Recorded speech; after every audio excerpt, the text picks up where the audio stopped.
Hello everybody, welcome back for another video. Hope you're all doing well and that you're all having an incredible day.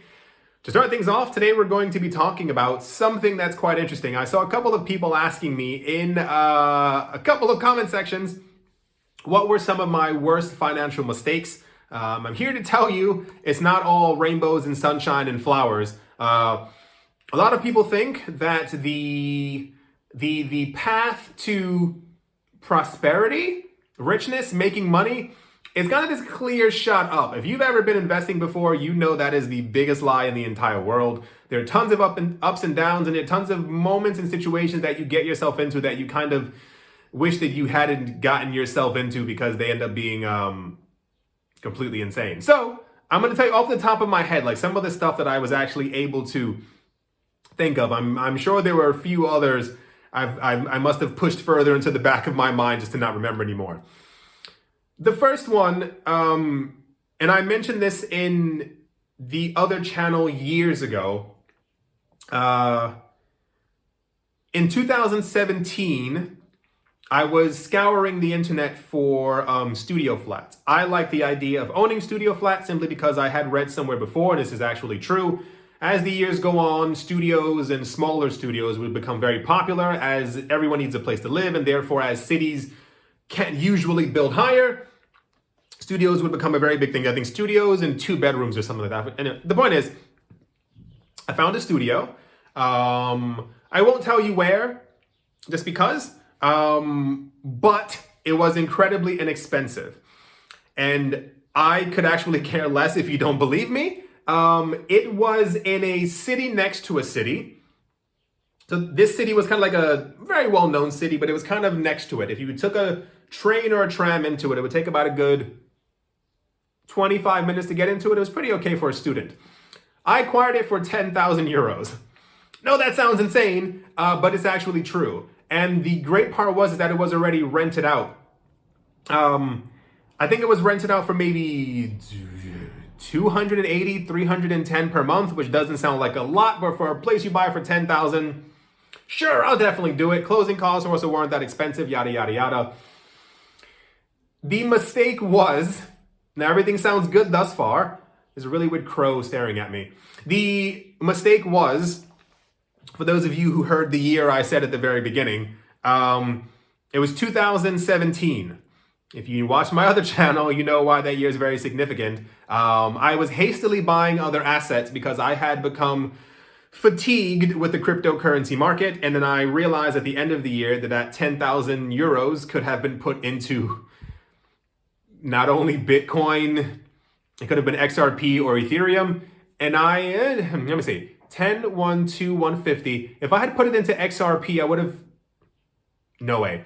10, 1, 10, 150, 10, yeah. I would have made $3 million from XRP.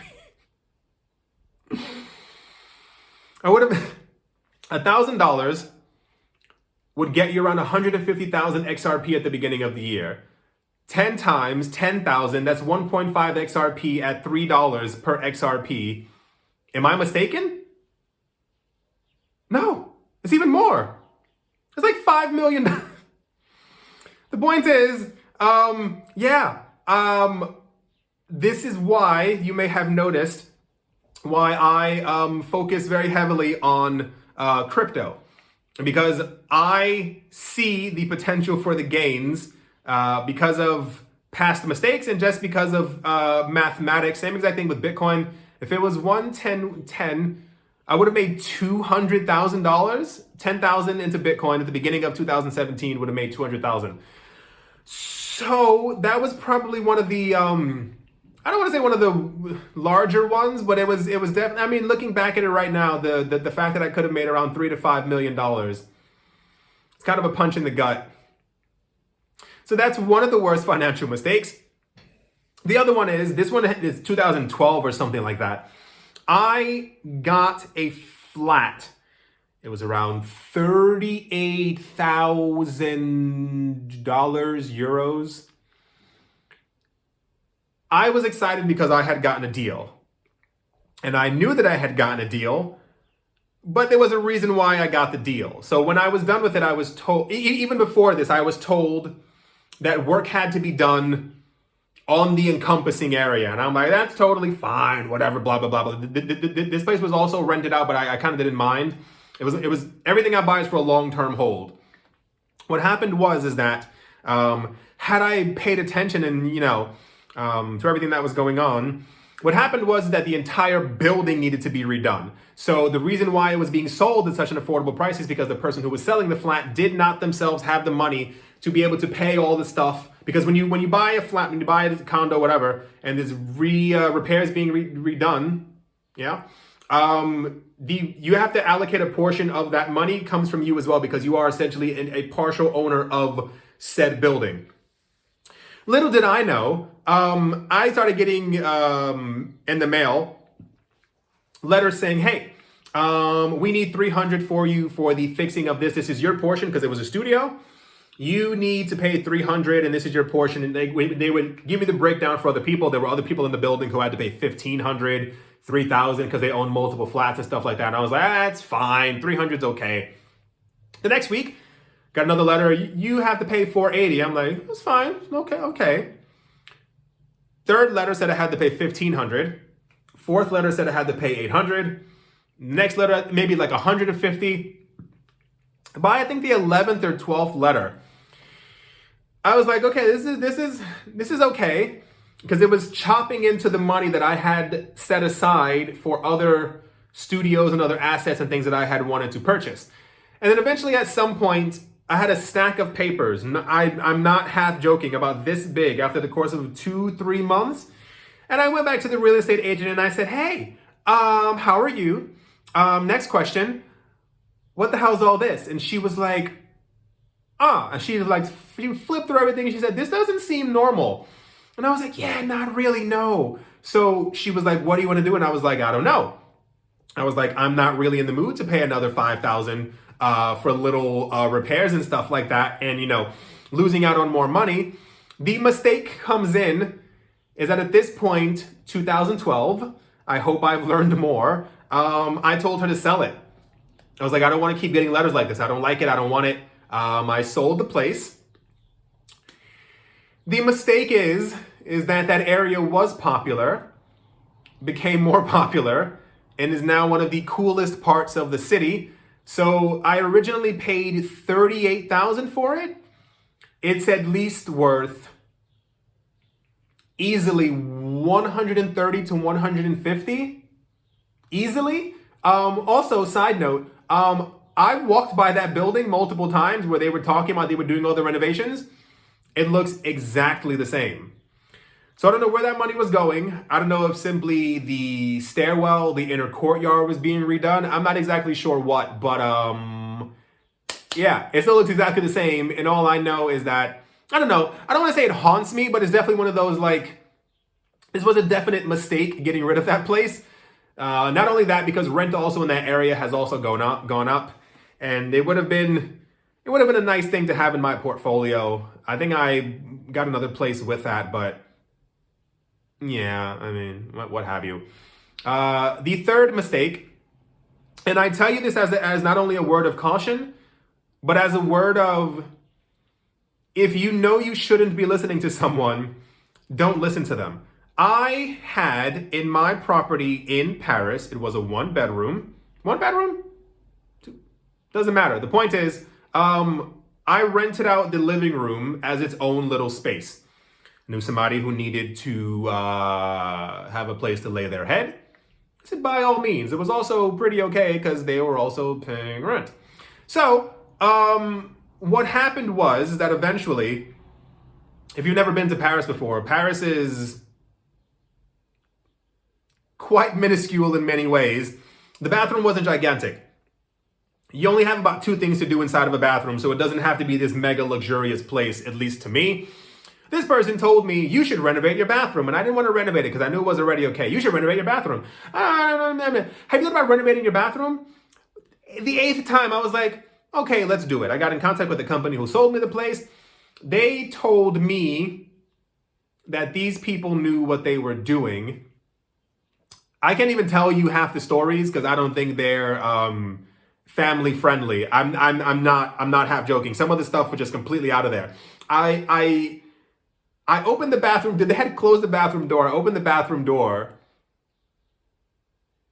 And one of them, it was the weirdest thing in the entire world. One of them, it was two brothers. One of them was holding the other brother, like on his legs, as the other guy was like slamming stuff from the ceiling. And the guy who was holding him like this was like smoking a cigarette. And I was like, what do you both do? It was the weirdest thing in the entire world. The point is, the bathroom looked okay. It was fine. It was like this turquoise tile on the wall, and there was like a lava stone on the floor, like a very light lava stone kind of thing. It was nice. And I was asking them because they told me that it would take about 3 to 4 days for the renovation because it was tiny. It took about 2 weeks. And imagine not having a bathroom for 2 weeks. I kept on having to ask friends like, hey, it's me again. And then it got so. When they were finally done, I said, how long until everything has dried? Because I had transformed the bathroom into a kind of just one big open space. And the shower head was above, so it was like this tropical water, you know what I'm saying, like the rain spouts kind of thing. They said 2 days, everything would be completely dry. I said, cool, 2 days is fine. I think I waited 3.5. Keeping in mind the entire bathroom is now basically like a huge shower area. When I was done showering, I noticed as my foot left the tile, I heard and I looked down, and it was because the cement was still wet. I don't know what kind of cement they were using that it took that long, especially after an extra day of waiting. But this only got worse because the pipe that they had to create and put into the wall so that as the water's coming out, it's coming out to the actual spout over the head, was busted. But part of this also extended into the actual wall. So you could see like part of it coming out like the beautiful part with the knobs and stuff like that. Around the corner from that, in the actual living room, was the living room where the actual TV was. And behind that, and it took me a couple of days to really get it, and I was so annoyed. It looked bubbly, and I was like, why does the wall look bubbly? It just didn't make any sense. I remember one day we were watching a movie. I was like, doesn't that look weird? What is this? About a week later, the bubble's about this big. And I touched it with my hand, and it was cold. And I said, this is water. They had never closed the pipe behind the wall properly. So every time someone took a shower, not only was the concrete still wet, or the cement, whatever you want to call it, but it was leaking through the actual wall. This is why I said, if you feel like you shouldn't do something or just simply don't want to renovate a property, or it doesn't need renovation, I renovated because this person kept on telling me how beautiful I could make it when I knew that it was perfectly fine. And even more so, also took his ideas for renovating it as far as like increasing the value of the property. I would have done something very simple with something very basic. It would have saved me tons of money, probably tons of time. I would have never gotten lava stone or turquoise wall things, whatever. The point is, it cost a lot of money to renovate it and also to get it fixed.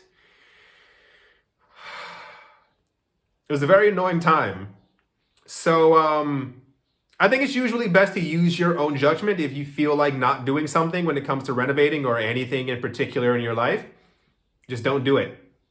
It's as simple as that, I promise you. I promise you. Another, I don't know if I would call this a mistake so much as stupidity on my part. In around 2007, 2008, 2009, I have a very good friend, we're still good friends, who told me, he said, hey, I know you're in the market for property. Have you thought about looking in Williamsburg? And And I was like, no. I was in New York visiting some friends. And my friend, again, at dinner said, hey, have you thought about looking at property in Harlem? And I was like, no, there's no.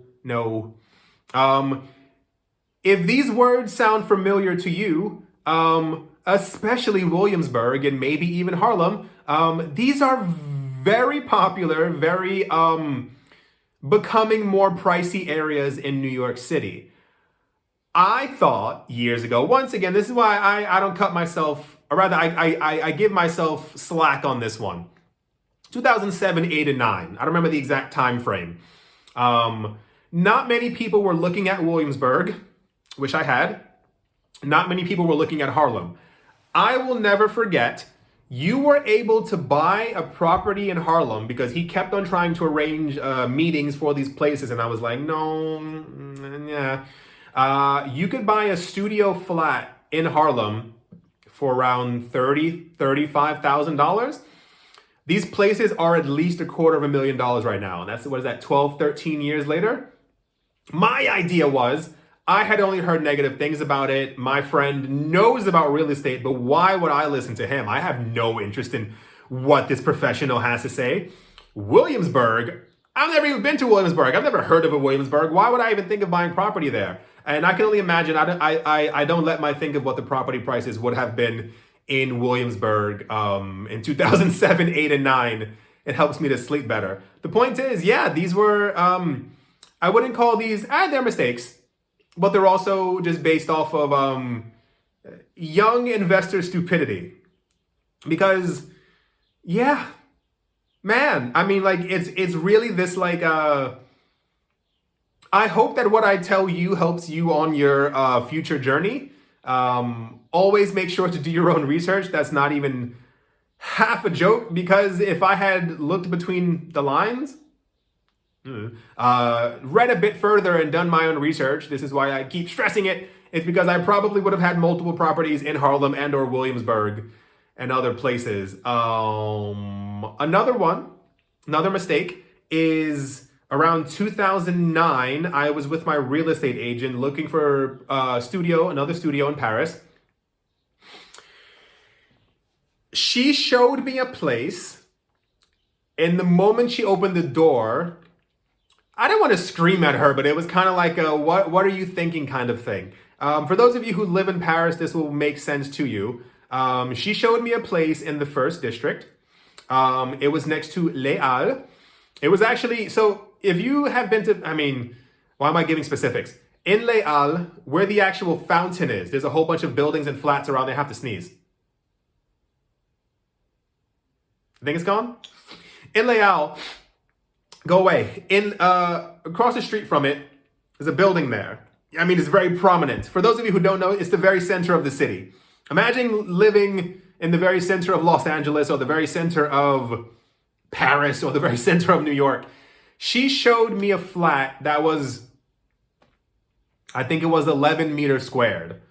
That was my issue with it. 11 meters squared is roughly around 120 square feet. And I saw it and I was like, why are you showing this to me? She said it would be great if you renovated it, if you fix it up, and you could rent it out to a student. And I was like, no one's ever going to want to live in a place this small. If you live in Paris, you're probably chuckling, because studios that size rent out very, very quickly to students. You can rent out studios, so the minimum you can do is 9 meters squared, around 95 square feet. I know it sounds minuscule, but people still do it. You can rent that out for like $500 or $550 per month. So this place in the center of the city, I could have easily gotten $600-700 for it. And I remember the place was like $55,000-$60,000.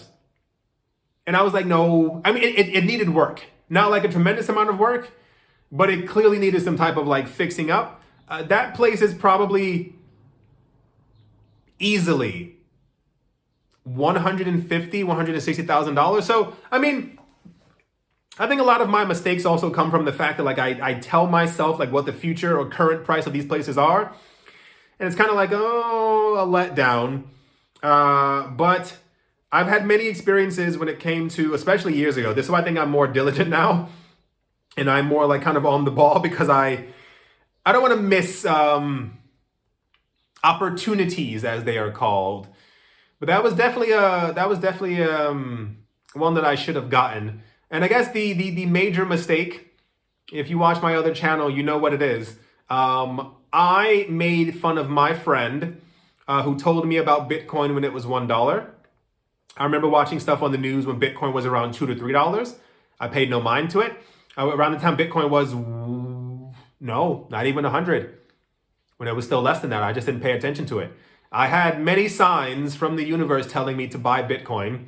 And I think the strongest one, or the craziest one, is that I had a friend who played World of Warcraft, who told me about the World of Warcraft gold, and told me about this amazing thing called Bitcoin, and how the people were getting into Bitcoin.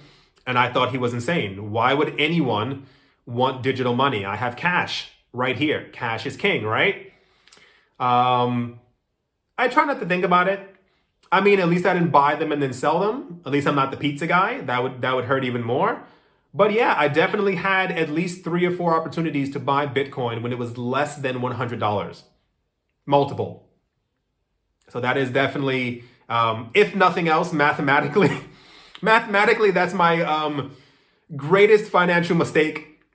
And the problem is it's only going to get worse as time goes on. If we end up getting to those, I'm not going to name any numbers in this video, but if we end up getting to those crazy numbers of where Bitcoin might go, it's only going to sting more with time. Yeah, I hope you enjoyed my financial mistakes. I kept on seeing it in the comment section. People were like, what mistakes did you make? How many times did you lose money? What did you blah, blah, blah, blah, blah. And I was like, okay, here we go. Got to bring up the past once again. However, I do hope that you all enjoyed. Hope that you all are having a great day, a great morning, a great afternoon, a great evening, wherever you are, wherever you might be. I do hope that it's absolutely fantastic. Thank you all once again for watching and or listening. And I will most certainly be talking to you all soon. See you.